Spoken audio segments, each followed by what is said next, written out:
வந்தனும் செய்தோம் மன்னா.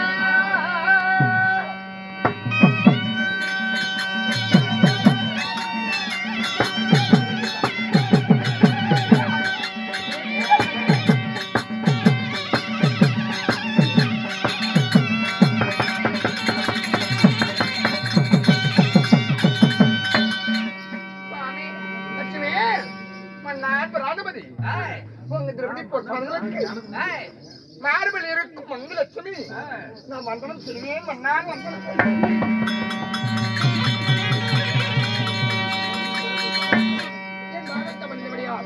பகவானுடைய கிருபையினாலே பல்லாண்டு பல்லாண்டு சுமங்கலியாக வாழ்ந்திருப்பாய் லட்சுமி. என்றும் இல்லாமல் மனைவி அழைத்து வாருங்கள் என்று அருகாமல் கூடி மந்திரிமாரி விட்டு அழைத்திருக்கிறாய். லட்சுமி பாண்டவர்களாய் இப்பொழுது 9வது ரோமர சிவனத்தில் இருக்காங்க. தருமரிடம் கோபித்து சென்ற அர்ஜுனன் இன்னும் பன்னகச்சாலை திரும்பவில்லையே என்று தருமர் ரோமரை மற்றவர்கள் எல்லாம் அழுது புலம்பிக் கொண்டிருக்காங்க. இச்சனம் சென்று நடந்த விஷயத்தை சொல்லி அவர் அழைத்த காரணத்தை நிவர்த்தி செய்யணும்.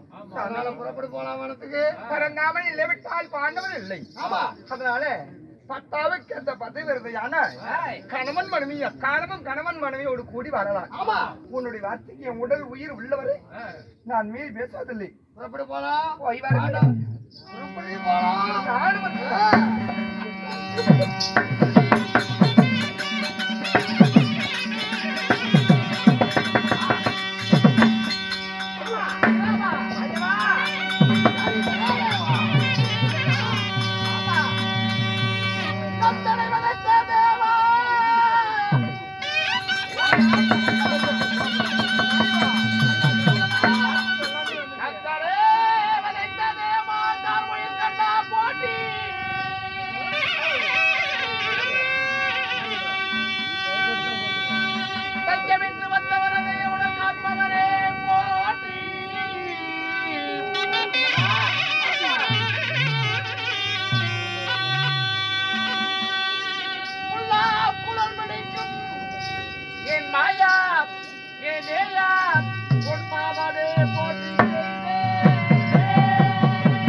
உங்களுடைய திருவடி பாதத்தை நாங்கள் அடியோடு படித்தோம்.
சுகத்தோட வாழ்ற நிலையிலேயா சுவாமி இருக்கிறோம்.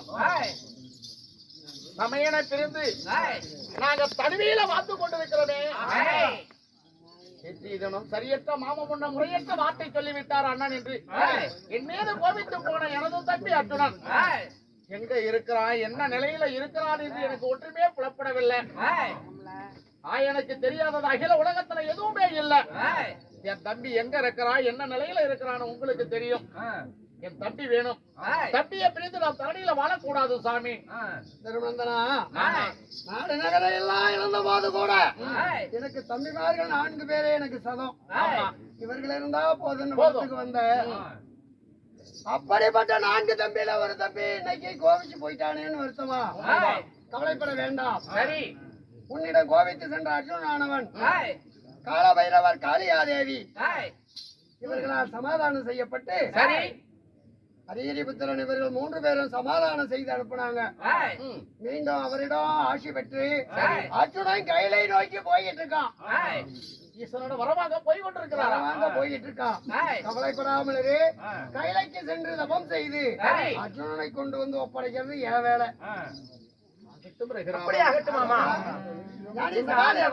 ஆண்டவன் உள்ள வரை ஐவரும் கவலை கொள்ள மாட்டோம். அப்படி ஆகட்டும் சாமி. சந்தோஷமாக இருங்க. சென்று வருகின்றோம். என் தம்பி அர்ஜுனாகப்பட்டவன் தவம் செய்து மறுபடி என்னுடைய இருப்பிடம் வந்து சேர வரைக்கும் நீங்க தான் வழிதுணையா இருக்க வேண்டும் சாமி. கவலைப்பட வேண்டாம். ஆகட்டும். நான் எங்க இருந்தாலும் என் பார்வை உங்க மேலதானே இருக்கும்.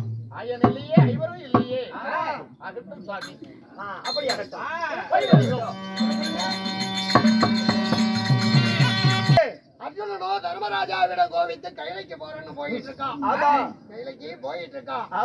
ஆனா தர்மராஜா சொல்லியபடி பெண்ணாசையுடையவன். கல்லூரலுக்கு சேலை கட்டினாலும் ஆனா பெண்ணான்னு பார்க்கக்கூடியவன் அர்ஜுனன்.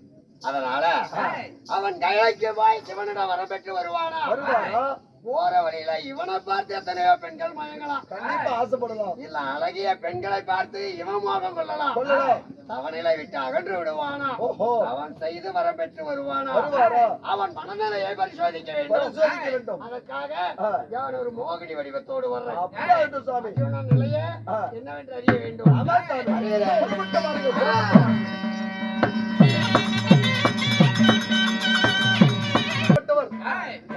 வார்த்தையை கேட்டு நாராயண மாமனுடைய வார்த்தையை கேட்டு வெள்ளிங்கிற புறப்படுறாரு. இதற்காக பகையாளிகளை வெல்வதற்காக, பாஸ்பராக்கனை பெறுவதற்காக வெள்ளிங்கிரி போறாரு. அதை வரம் வாங்குவதற்காக. இன்றைய தினம் வெள்ளிங்கிரி அங்க கிடையாது, நமது பச்சாய் கோயில் தான் வெள்ளிங்கிரி. சுவாமி அர்ஜுனா, நீ வாங்கிட்டு வந்த வரமோ கண்டிப்பா எங்களுக்கும் வந்து சேரணும். எங்களுக்கு கொஞ்சம் பங்கு வேணும். எங்க இல்லங்களில் கொஞ்சம் கஷ்டம் இருக்கிறது, அந்த கஷ்டத்தை தீர்க்கணும். அப்படி என்று உங்க கையில் இருக்கிற காணிக்கைகளை 5, 10, 100, 50 அந்த மயில் செலுத்தி அனுப்பி வைத்தால் அந்த வரமாகப்பட்டது கண்டிப்பா உங்களே சேரும். நல்லபடியாக வழியைக்கு வேண்டியது உங்களுடைய பொறுப்பு.